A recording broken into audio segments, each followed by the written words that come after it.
زمون خو بس مسلمان ته وګوره سحر چې راپاسې بس کاروبار منډې دي تر ماښامه پورې کاروبار منډې دي نه خلک یخ ته ګوري نه خلک ګرمۍ ته ګوري نه خلک شپې ته ګوري نه خلک بارانه ته ګوري 24 غنټې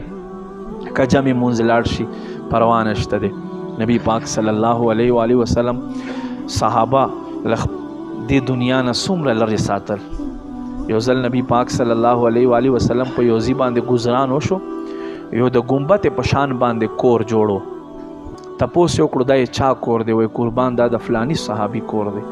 بس په مخ یې رنج و ملال راغی خفګان یې په مخ باندې راغی چې زما صحابي او دی داسې کور جوړی سر یې ښکته کړو روان شو چې کله لاړو صحابه هغه پسې ورغو فلاني تا داسې کور جوړ کړی ته خبرې الله محبوب دا شی نه کړو خوښ الله محبوب دې ستا کور په وجه سره مخ باندې رنج و ملال راغی صحابي وایي ښه زما محبوب زما د کور له لاسه خفه شو تپوسونه نه کوي بس ګینتري او شیزونه پسې راواخیستو ټول کور یې وران کړو چې زما محبوب پې خفه کېږي داسې کور ما ته حاجت نشته دی او زمونږ څه کوو مسلمان عمر تیر شو په دې کور جوړولو باندې خپل اولاد مستقبل ښایسته کولو باندې خو د خپل مستقبل فکر نشته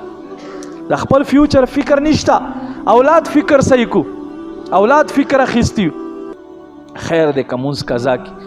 خیر دې که دی قرآنونه وایي که دی قرآنونه پیژني زه بار بار دا خلکو ته یم ګوره مونږ په دنیا کې دومره ډوب شوي خلکو عمرونه دومره شو زمانو راسې لکه مونږ چې 7 کاله معشوم شي بس له دې عمر نه مونځ شروع کی شریعت حکم هم دا دی او بس ټول عمر مونځ کوي تر دې پورې چې دی مړ شي خو ده ته دا پته نه لګي چې زه څه وایم التحیات لله والصلوات والطیبات السلام علیک ایها النبی صاحبه ته څه وایې انا یو کافر تپوس وکړي چې ته په تشهد کښېنې ته څه وایې یاره جي ما ته خو پته نشته ته خپل رب سره هغه واحد حقیقي ذات چې دی واجب الوجود او عدم محال دی وحده لا شریک ذات ته واجب الوجود عدم محال دی هغه ذات عبادت کوي او تا ته پته نه چې ته څه وایې ورته ای انسانه ته په دنیا کې دومره ډوب شوی پریکټیکل بیا مونځ مونږ کو یو رسم مو جوړ کړی دی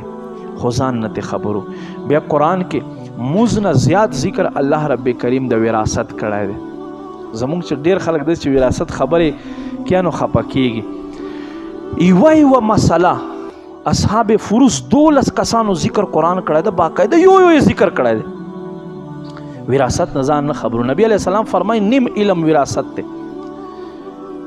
خو ځکه ځان نه خبرو سبا بیا خور لور ته یې څه ورکو نبی علیہ السلام فرمایي وی څوک چې د چا یوې ولیشتې برابر ځمکه قبضه کی خور یا لور حق ته سره کېدو نه دی کړو ور رور حق کېدو نه دی کړو ور فرمایي دې ځمکې نه واله تر دې ته پورې چې څومره ځمکه دی دا ټول بوج به الله اوچت کړي او د قبر کې به د په سر کېږدي او دا به قیامت کې هم دقسې وي دومره سخت جرم دی زمونږ مسلمان نه پې راځي